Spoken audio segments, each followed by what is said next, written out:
yarebye abona uyu mugabo yari kuri telefone. कोई तुम्हें सुन रहा है तो जवाब सोच समझ कर दो. yibuka uriya mukecuru mu Rwanda yivugisha ngo uvuge make ashobora kuba bari uno muntu ari kutwumva.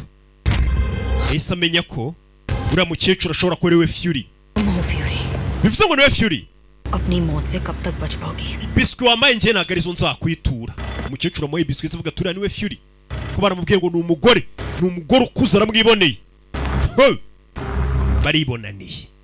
twatangiye batubwira uno mukobwa tubwira ngo nta muntu wigeze ubona Fury ngo abashe kubaho usibye njye njyenyine wabashe kubona Fury nkakomeza ubuzima nkabaho.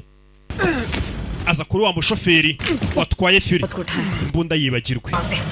umukiriya watwaye umukuye Ponef jyana ahantu wamugejeje. umushoferi watwaye Fury wese umubwira ati umukecuru utwaye mu kanya ukamujya umukuye Ponef njyana ahantu wamujyanye. katururi umukobwa yitavuye hari aho yatatse.